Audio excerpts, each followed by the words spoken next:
Hi guys, welcome back to my channel.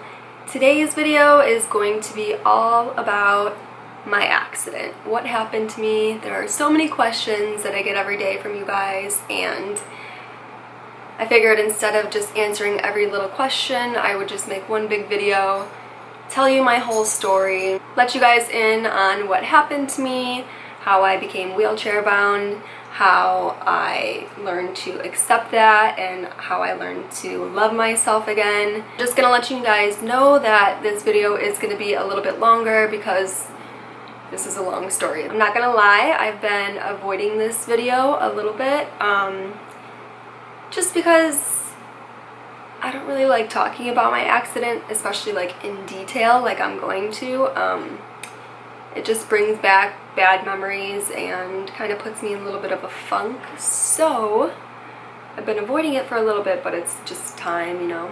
So I'm going to take you guys back to 2012, the year my accident happened. During that time, I was cocktail waitressing at a, you could call it a little restaurant, sports bar, whatever. So I worked every weekend, every Friday and Saturday. I worked till about 3:30 in the morning, wouldn't get home till about 4. So I really didn't have much of a life during the weekend because I was always working every weekend. But there was this one Saturday that my friend asked if she could work for me, and I was like, hell yeah, I've been working every Saturday for like the last 2 years. Of course I would like love for you to work for me. So, needless to say, I had the day off. So on that Saturday, the day that I had off, I decided to skip my cousin's graduation party and go boating with some friends because I was like, you know what, it's my first Saturday off. I don't want to spend it at a family party, as bad as that sounds. I just want to go out with my friends, have a good time, go boating. It's been a long time since I've done that. So I skipped the family party and I went boating with my friends. We were there for, I don't know, about 5 hours or something, and it was when we were all getting ready to leave that somebody noticed that one of the anchors had been severed. So if one of the anchors is severed, the boat is obviously going to drift in some sort of direction, which it did. So while everybody was in the midst of looking for the anchor, I wanted to take one last dip in the water before we headed home. So throughout the day, everybody had been getting off the back of the boat. It wasn't like a rule or something that the owner of the boat had said, like everybody just used the back of the boat. I just seen everybody doing it, so that's what I did. But this time, I dove off the front of the boat. So because the anchor was severed, we had drifted over a sandbar, and when I dove off the front of the boat, I dove into about 2.5, 3 feet of water. And so when I dove off, my head hit the bottom of the river. We were on a river, and instantly my whole body went paralyzed. I couldn't feel a thing. I was completely conscious though. So I was basically just floating face down like this and couldn't move anything. I didn't know what happened. I was freaking out. So because everybody was looking for the anchor, when I was floating like this, they thought that I was just looking for the anchor with them. So I was drowning for, I want to say 2 minutes, but it felt like a lifetime. Drowning is the absolute worst possible thing. Like, that's, I don't know. It went from a panic and a, oh my god, what am I gonna do? Somebody come help me, to, okay, this, you know, it's, nobody's gonna come to get me. They don't see me. I'm on the other side of the boat than them. You know, this is it. I'm gonna die. So, this word is gonna get hard to talk about it.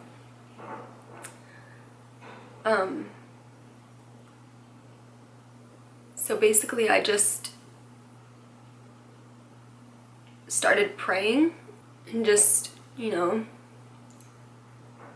I was thinking about my mom and how is she gonna live without me. I was thinking about my brother who's like my best friend, like, what is my family gonna do when they found out I died? That was what I was thinking. And you know, it wasn't a, oh my god, I'm dying, this is happening to me. It was, what's gonna happen to my family when I'm gone. It wasn't at all selfish. You kind of just forget about yourself and you start thinking about your family at that point and what life is gonna be like when you're gone. And I need a tissue. Shit, I didn't grab any tissues. Why didn't I grab a tissue for this?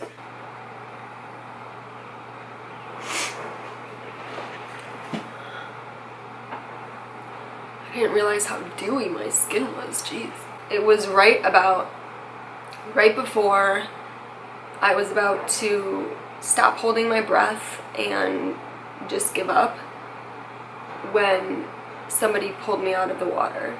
So when he pulled me out of the water, it was actually the owner of the boat, and he's like, what happened? And I thought that when I dove off that my head hit a rock, because that's what it felt like. So I was like, oh my god, like my head hit a rock. I don't know, I think my body is in shock right now. I can't move anything, I can't feel anything. So they put me on the back of the boat and called my mom and called the ambulance. When the ambulance got there, it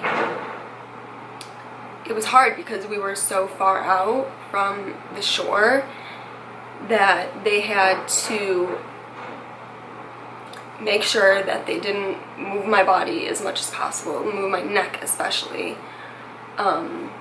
So they put me on one of those boards where your head is like in it, whatever, and they slowly floated me, a bunch of guys, floated me over to where the paramedics could grab me and get me out of the water. So then after that, I don't really remember the ambulance ride that much. I just remember them asking me a bunch of questions. And then the next thing I remember was being in the hospital in the ER, and my mom was there, my brother was there, my cousins were there, my grandpa was there, my grandma, and a bunch of friends were there too. So they did a bunch of tests, you know, an MRI, a CAT scan, all of that stuff, and then the doctor came in and he was explaining, you know, you have a spinal cord injury, blah, blah, blah. I wasn't that familiar with, I knew what it was, but I wasn't, you know, totally educated. So I asked him, you know, am I ever going to be able to walk again? And he just kind of looked down at his feet and then looked at me with like these eyes that were just like, I'm so sorry. And he was like, I don't know, blah, blah, blah. And that's like when I lost it, and I just started bawling, and yeah, this is really hard to talk about. See why I didn't do this video for a long time? I had a C5 and a C6 fusion that night. I didn't waste any time. So after I had my surgery, I was in the ICU unit. ICU, whatever. I was in intensive care. And I was there for about 5 days, and the first few days they had me so drugged that I really don't remember all that much. So after I was in intensive care unit, they moved me over to inpatient rehab. They moved me there, and that's when you know, I had friends visiting me every day. It was really a lot to handle. You know, you're trying to mentally wrap yourself around what's going on, and, you know, trying to put on a brave face for all of your friends that are coming in and your family, and so that was really hard. I stayed there for, I'm gonna say like 2 weeks or something like that. And then they transferred me over to a rehab hospital. You know, it was more specialized for spinal cord injuries and what had happened to me. So They transferred me there, and I was there for, I want to say like 3 months almost, so I spent about 3.5 months in the hospital total. So when I moved there, that's kind of when it hit me. While I was at the other hospital, I had a friend or my mom stay with me every night. So there was somebody sleeping with me there every night. I was never alone. And when I moved to this new hospital, it was my first night alone. And that's when I just started, you know, thinking about my future and my life and what am I going to do? What am I going to do for a living? What am I going to go to school for? Like, you know, everything. How am I going to have babies? How am I going to get married? Who's going to want me? And so I just, you know, I probably cried for about 5 hours, literally like bawling, to the point where they actually had my doctor come in and a psychologist come in, because I was just crying. Like, if somebody came in and they were like, what's wrong, I was just like, they weren't even there to me. I was just in my own little bubble crying. So I stayed there, like I said, for like 3 months, and then after that, by the time I got home, I was at the point where I could move my arms again, because in the beginning I couldn't move anything from my neck down. I could just move my shoulders a little bit and move my head. I couldn't move anything. I couldn't feel anything, nothing. So when I went home, I was at the point where I had this little cuff that like went around my hand, and you stick a fork in it, and I would just, you know, eat like that.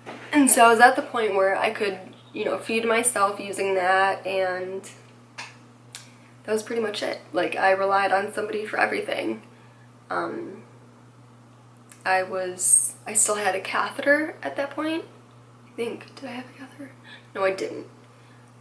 They actually wanted me to start self-cathing. If you don't know what that is, Google it. I don't feel like explaining it. So they wanted me to start cathing, and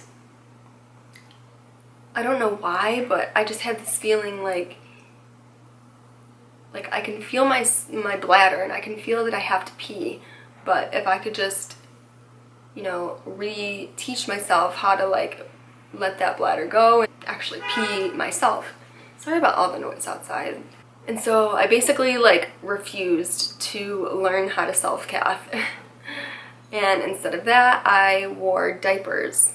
As you can imagine, wearing diapers when you're 20 years old is not the most fun thing in the world. That was really hard. You know, my mom had to have my grandma come over and teach her how to change my diaper like a baby, and I had, you know, a few friends that had to change my diaper. You know, it's like, who wants their friends changing their diaper and wiping their ass, you know? So that was really hard. That really it really takes a toll on your self-esteem. I couldn't even look at myself in the mirror for a really long time. I didn't want to see myself. And I'm also very stubborn, so I didn't want anybody's help. I wanted to try to do everything myself, which was very aggravating because I couldn't do it myself. So, you know, somebody's trying to help me, and I'm like, no, I want to do it myself, but I can't do it myself, and the other person is like, just let me do it, you know? And like my mom, like, all she wants to do is help, but I don't want that help. I want to do it myself. So, and I started taking my anger out on, you know, the closest people around me, which is what we all do. So after about a week of being home, I started outpatient therapy, and that's where everything started to develop, and I was making a lot of progress that no doctor thought I would make.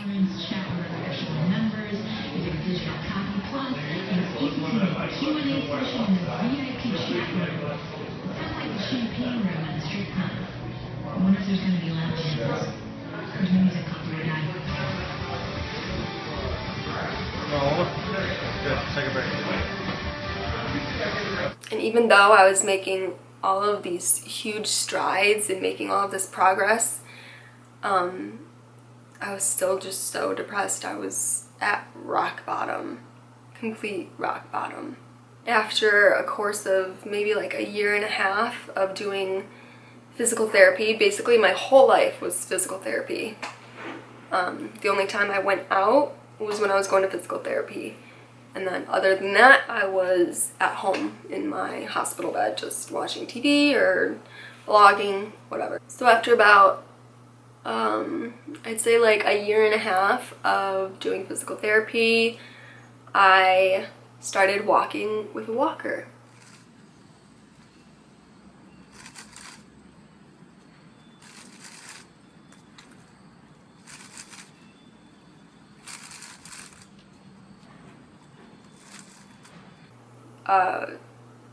It was amazing. Like literally I never thought that I would be able to walk with a walker.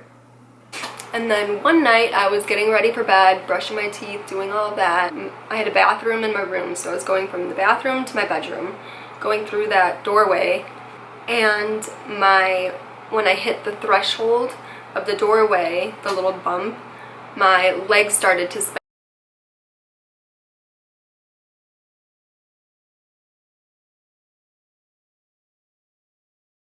So my foot got stuck in between the chair and the door frame, and it broke my tibia almost in half. Like, it was 3/4 broken, so if it was all the way broken, I would have had to get surgery and rods and all of that crap. So for anybody wondering why I always put my legs up and why do you sit how you sit, that's why I sit like this, because they took me out of physical therapy for 4.5 months and put me on a waiting list because my doctor didn't want me putting any weight on my broken leg. So I was basically bedridden for 4.5 months, couldn't stand up, couldn't do anything. So all of that progress that I made was just diminishing. All of the muscle that I built was just atrophying. After 4.5 months of not being able to go to physical therapy, I was finally ready. I got my doctor's approval. And so I called up the physical therapy place and was like, okay, put me back on the schedule, I'm all good. And they're like, well, we had to put you on a waiting list because, you know, we couldn't just leave your slots open, we had to fill them, so you're on a waiting list. I was like, well, how long is the waiting list? And they said it's about a year. Okay, so what the fuck am I supposed to do now? Like, there's only one good place by where I live that I could go to for physical therapy. And also, this is something that I've shared in my blog, but you know, only people who read my blog would know this, but while I was going through my stuff in the beginning, my dad was going through a lot of health issues, and he had open heart surgery, he had his kidneys fail, he had a lot of really bad health problems, and it made it a lot worse for both of us, knowing that I couldn't be there for him when he needed me the most, and that he couldn't be there for me when I needed him the most. And you know, adding that on top of everything else that was going on was just enough to make somebody fucking go insane. And I'm, you know, sorry for my language, but really, you know, it was really hard, and I'm really proud of myself for making it through it, because there were a lot of times where I didn't think that I would make it through that. And you know, I've been there. I've been at rock bottom where you don't know if life is even worth living, and you don't know what the point of your existence is. I just kind of was like, you know, I want to move on with my life. I've been just going to therapy. That's been my whole life, has been physical therapy for the last almost 2 years. I just want to start school again and move on. So me and my mom sat down, and she was like, what do you want to do? Do you want to go to school? Do you want to go move? Do you want to live by yourself? Because she had gotten a divorce. Not only was it like my shit going on, but we had their shit going on too. So she was like, you know, we're gonna sell the house, we're getting divorced, blah blah blah, like, we need to figure out what we're gonna do. once she said, like, do you want to live by yourself, I was like, yes. Like, I never thought that I'd be able to live alone ever. Like, I really truly didn't think that would ever happen for me. So I moved to the city, got an apartment that was all accessible, you know, elevators, all that stuff, and it was really like the most amazing breath of fresh air. I had needed somebody for everything, to open up my water bottles, to put my socks on, to brush my hair. I relied on somebody for everything, everything. So when I moved out and I was able to take care of Milo by myself, I was able to pick up his poop and take him outside for walks and feed him. I was able to do all this by myself. So that's when really I started getting my confidence back, and I started accepting the fact that this is my life, you know. It really sucks what happened, but it happened, and I could either let it make me, you know, hate life and be negative, or I could choose to just go on with my life. So now I live by myself, I take care of myself, and because I was so against self-cathing, I actually got my bladder back. It's not 100%, so I do pee like a normal, I don't want to say normal person, but I pee normally. Which that is another thing that they literally told me would never happen. You're not gonna be able to pee by yourself. Like, you're paralyzed down there. I'm sorry, but you're paralyzed. And so now, instead of wearing diapers, I get to wear underwear. Thank you, me. Give myself a pat on the back for being so stubborn and telling them to go fuck themselves. So now what I want to do is I just want to be an advocate or whatever, be just a source of hope for other girls and boys, guys, women, whoever, who are going through something similar to me, that doctors don't know everything. And I just don't want people going through the same thing as me to think that it's going to be like this forever, because as cliche as it sounds, it does get better. It really truly does. And just when you're in that situation, it's really hard to see a good outcome. If you were to tell my surgeon, the one that told my parents that I would never be able to feed myself again, that I live by myself in the city now, he'd be dumbfounded. He really would.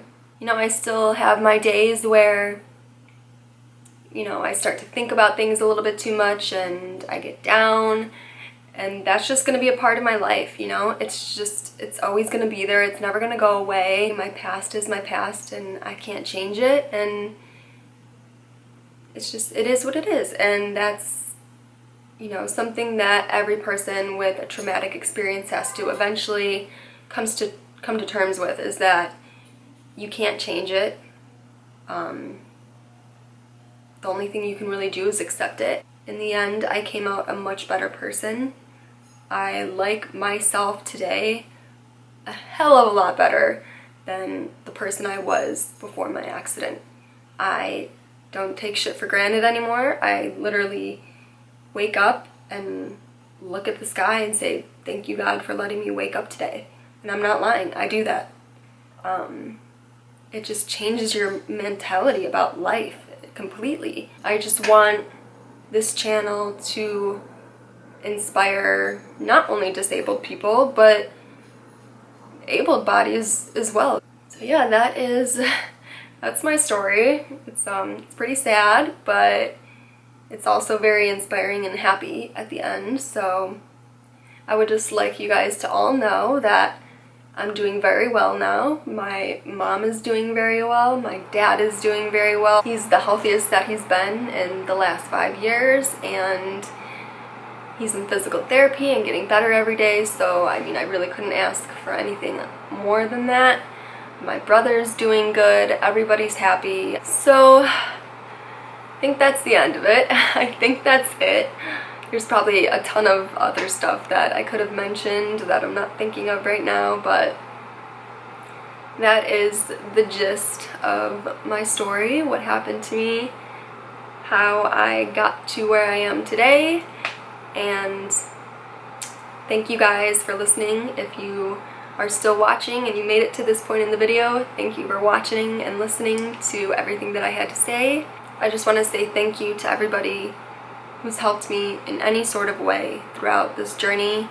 I wouldn't have been able to do it without you, and it means more to me, really, than you'll ever know. So thank you. Thank you, Mom. Thank you, Dad. Thank you, Bobby. So I hope you guys enjoyed this video. I'm sorry for crying and making it so sad, but it is what it is. Yeah, so hope you guys enjoyed the video. Finally got this one out and I don't have to worry about it anymore. So that's very good because I've really been stressing about making this video. It's something that I've really been putting off. So thank you guys for watching. Thank you guys for supporting me, and I will see you guys in my next video. Bye.